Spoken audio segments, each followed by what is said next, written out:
Bismillahirrahmanirrahim. Assalamu alaikum students. I am over here again with you with the next lecture, that is from the chapter number 8, stopping by woods on a snowy evening. As you know, this is my first lecture regarding this chapter. So in this lecture we will discuss all the grammatical contents that are coming in the chapter and that are coming in the exercise as well. And in the next lecture I will give you complete description about the unit, and in the third lecture, which will be the last lecture regarding this chapter, related to this chapter, I will give you the complete description of the exercise. Here are the main objectives which we will study today in front of you on the board. The first thing which we have to know the theme of the poem. And the second main objective which we will learn while going through this chapter is the use of alliteration, and we will learn about imagery and its interpretation, and we will learn the use of adjective phrases and adverb phrases. These are the main grammatical concepts which we go through after analyzing this unit. I am coming towards the theme of the poem. The theme of the poem is that poet wants to tell us the difference between reality and imagination.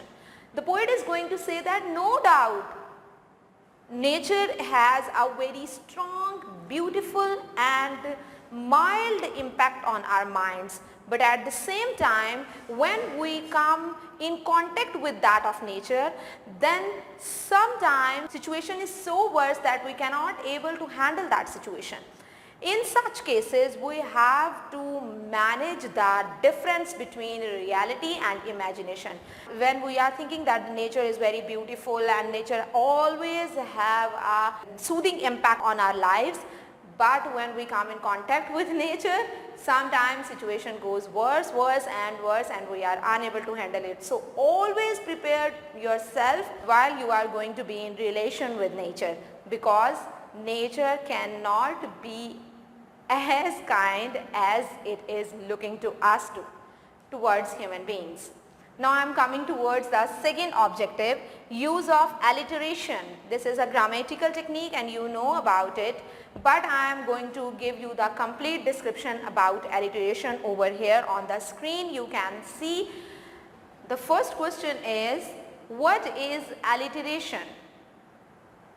Alliteration is the repetition of consonants or sounds at the beginning of two or more words in a line of poetry. Example is, the trees swayed shyly in the summer breeze. Here, summer breeze.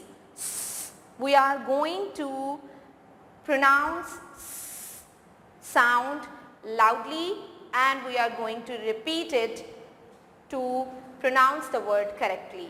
So this is the use of alliteration. Okay students, in alliteration you will have to learn the repetition of consonants or vowel sounds while going through the passages or while going through the stanzas of the poem. I am coming towards the stanzas of the poem. Here on the screen you can see all the stanzas present in front of you, and I have highlighted all the words that are showing the use of alliteration in each and every line of almost every stanza.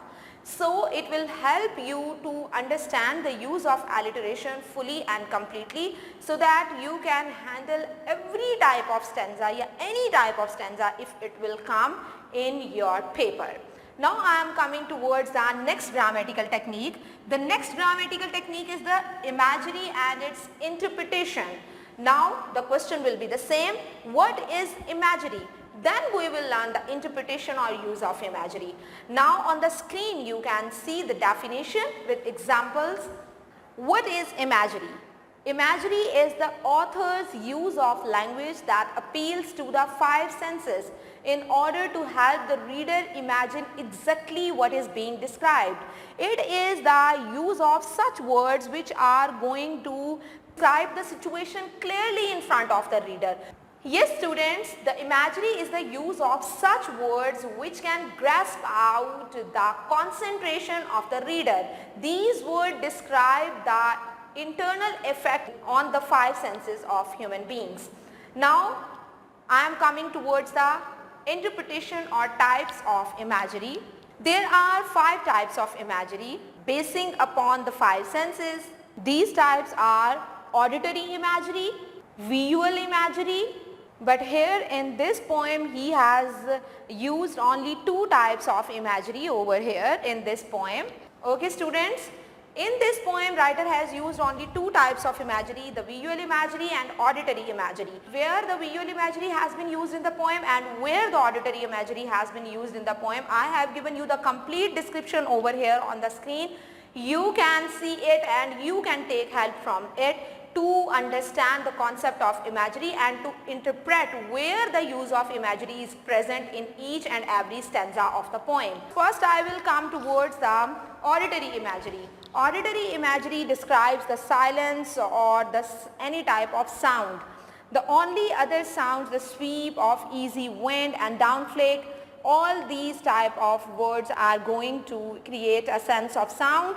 So these come in the category of auditory imagery. Now I am coming towards visual imagery. And visual imagery is describing the words, for example, lovely, dark, deep. So he has used these two techniques to tantalize our senses and emphasize the beauty and serenity the writer feels in the words. The last technique, the last grammatical technique which we have to learn while going through this poem is the use of adjective phrases and adverbial phrases. I will tell you what are adjective phrases and what are adverbial phrases, and I will tell you how you have to use and where you have to use these phrases and how you can identify these phrases if it will come in a sentence or in a stanza. Here on the screen first appeared the complete description about adjective phrases. Adjective phrases. Definition is an adjective phrase, also known as an adjectival phrase, refers to a group of words comprising of an adjective. Another definition is an adjective phrase tells more information about a noun or a pronoun. As you know, adjective is also the word that describes a noun. So phrase is also going to be in the same category. If you discover, the third definition is if you discover that the sentence starts with an adverb or preposition, then there is a possibility that you are looking for an adjective phrase. Now I am coming towards the forms of adjective phrases. An adjective phrases and an intensifier when used together in a sentence form an adjective phrase. The brilliant, handsome man was spotted at the airport. Function of adjective phrase. What is the main function of adjective phrase? Adjective phrase do not only modify nouns but also pronouns. The working of the adjective phrase is the same even if the noun is a pronoun or not. So if you intend to mitigate a noun to be more descriptive, you should opt for an adjective phrase. You can use multiple adjectives with a sentence as I have shown you above in the example. The brilliant, handsome man was spotted at the airport. Here the brilliant is a separate adjective phrase and handsome is a separate adjective phrase, and it is used with the man to describe its qualities.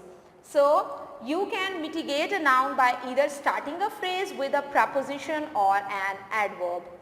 Now I am coming towards the examples. The girl who is so beautiful is from London. David is a nice, intelligent, handsome boy. She wore a red, black and white watch during her brother's wedding. Okay students, this chart will surely help you to understand the complete procedure of adjective phrase, the complete use of adjective phrase. Now I am coming towards adverbial phrase. Here on the screen you can see a chart which will give you the complete information about adverbial phrase. Adverbial phrase. An adverbial phrase also referred to as an adverb phrase, and as you know that an adverb is a word that describes a word. So is a multi-word phrase. It is a multi-word phrase that takes the role of a verb in a sentence. An adverb describes a word, adjective or even another adverb. A multi-word adverbial phrase can further modify an adjective, adverb and a verb. Adverb phrases are known to answer the question that describes how, when, where or how something was done, as shown in the following adverb phrase examples.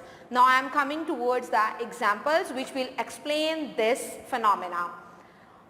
When, as fast as possible, anytime, today, afternoon, after the break, before midnight. All these are the adverbial phrases which are used when we will ask about the questions where the use of when comes. Now I am coming towards where.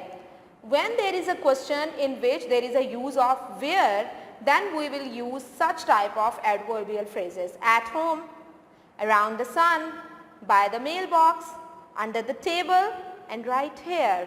These are the adverbial phrases which can completely give us the meaning of a complete sentence. Now the questions in which there is a use of how, we can use these type of adverbial phrases. Quite interesting, doing well, enjoyable, very well, quite easily. How, in another word, how, to record a statement, for committing crime, for pity's sake, to revise thoroughly, to have a happy marriage. Here are some examples of adverbial phrases. Meet her at the Bridge Hotel this afternoon. Here, at the Bridge Hotel this afternoon, this is an adverbial phrase. You need to clean your house. Better than that. He completed the task assigned as quickly as possible. To avoid disturbing the sleeping students, David chose to tiptoe to bed. He completed the task hurriedly. Peter needs to ride her new motorbike much more carefully. To have a clear view of the mountain, John climbed to the top. She walks to school every day. The bride and groom opened their parents with delight. Okay students, here in these sentences you can see on the screen I have highlighted all the adverbial phrases so that your concept for the use of adverbial phrase and adjective phrase can be cleared out, and you can pick out all type of adjective and adverbial phrases if they come in a sentence or if they are coming in a stanza.